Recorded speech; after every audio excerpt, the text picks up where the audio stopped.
Her ne kadar görüşmeler devam edecek olsa da masada bizim istediğimiz yerin çok uzağında olunduğu bir gerçektir. Türkiye İdlib konusunda kendi harekat planlarını uygulamak üzere her türlü hazırlığını yapmıştır.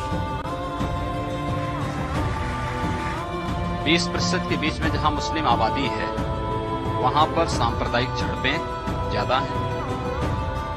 जहां पर 20% से लेकर के 35 से 40% तक मुस्लिम आबादी है वहां सांप्रदायिक भीषण दंगे हैं। जहां 35 से 40% से ऊपर मुस्लिम आबादी। Ini tragedi ya dari satu pemerintahan yang sombong ya, yang bangun infrastruktur tapi tidak mikir sama sekali. Partai BJP yang ekstrim ini yang kemudian juga melakukan persekusi, penindasan, pembunuhan terhadap umat Islam ini pada kenyataannya justru membuat India itu morat-marit. Dalam waktu yang mungkin tidak lama lagi ya, sebenarnya memang Hindu di India akan rontok.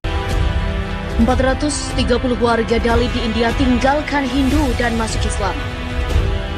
430 di India telah masuk Islam dan lainnya masih dalam proses menjadi mualaf. Warga dari komunitas Dalit di negara bagian Tamil Nadu, selatan India, ramai-ramai masuk Islam pasca insiden tragis di Metupalayam, Coimbatore. Setidaknya hampir 3.000 orang dari komunitas Dalit menyatakan mereka akan masuk Islam.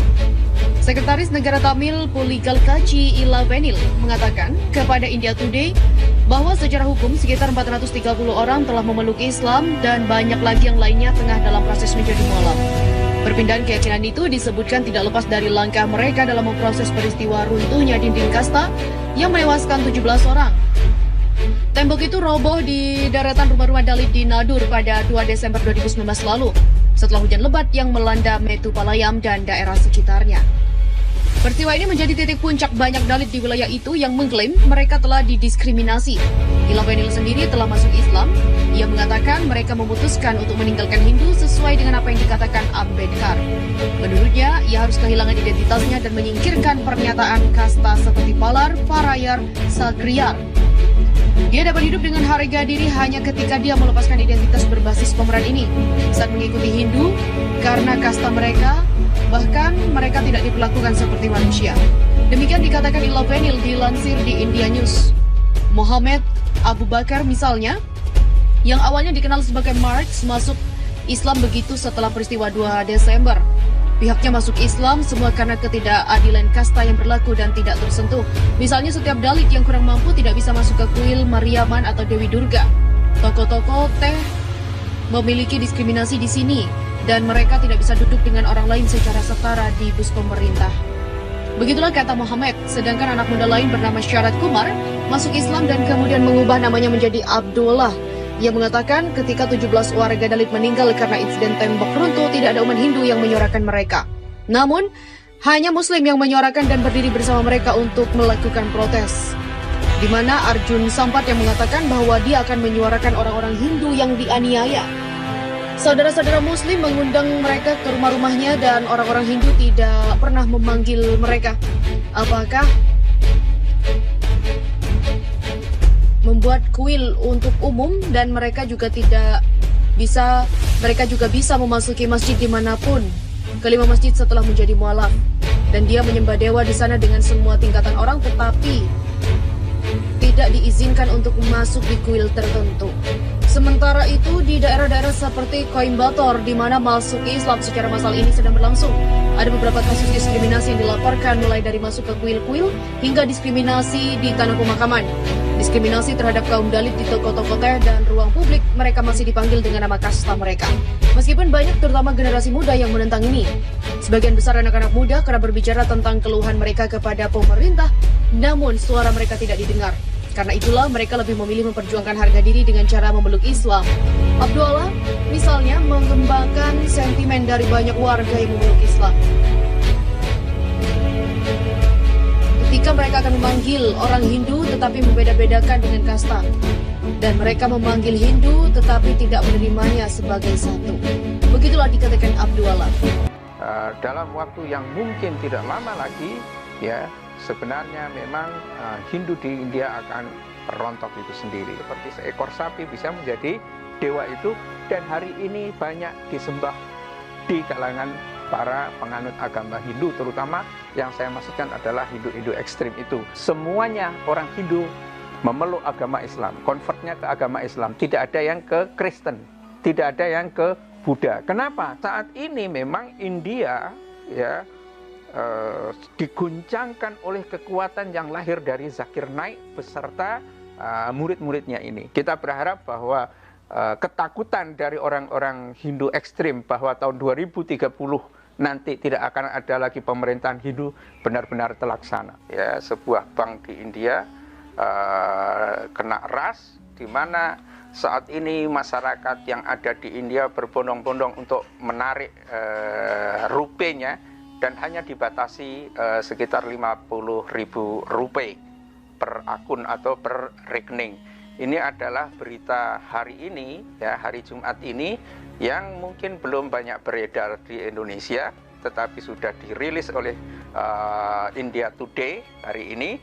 Dan ini adalah satu fenomena bahwa seperti yang kita duga tempo hari, bahwa memang ekonomi India ini terkapar, ya, karena overestimate-nya dan overconfident-nya pemerintahan yang dimiliki oleh Modi untuk menyiapkan infrastruktur yang tinggi, ya, dan pada gilirannya memang cash yang ada di negara itu kemungkinan mengalami default, ya. Ini saya kira pelajaran yang sangat penting bagi semua negara, ya, yang memang tidak memiliki cadangan devisa memadai, apalagi dalam bentuk dolar, ya. Sekarang India sudah mengalami ras, ya, karena memang kelangkaan dari keuangan itu, ya, sebagian dipakai untuk melakukan pembangunan infrastruktur untuk menangkap kemungkinan proyek-proyek baru, karena kita tahu bahwa di masa periode pertama Narendra Modi yang memimpin BJP ini, memang pertumbuhan ekonomi India itu mencapai 8% itu. Akan tetapi, dan itulah yang membuat kenapa saat ini Narendra Modi dalam pemilihan yang kedua itu mendapatkan kepercayaan publik yang lebih luas itu. Dan itu membuat Narendra Modi mengalami overconfident, sehingga menerapkan kebijakan-kebijakan baru yang lebih strict terhadap umat Islam. Jadi ketika Modi sudah mendapatkan kepercayaan publik cukup luas, kemudian juga tidak butuh lagi oposisi, ya, mereka dengan semena-mena mencoba untuk mendiskreditkan umat Islam dengan meloloskan apa yang disebut dengan Citizenship Amendment Act itu, ya, melalui parlemen, ya, karena mayoritas yang cukup besar di BJP, dan sudah diketuk oleh Mahkamah Agung mereka itu. Tetapi perkembangan saat ini, ya, ini adalah perkembangan yang memilukan, dan kemungkinan kerusuhan yang terjadi di India itu akan berkembang, ya, secara meluas, karena orang akan banyak jatuh miskin, ya, tidak jelas nasibnya, dan akan berbuat apa, karena memang ekonomi India betul-betul berhenti sama sekali.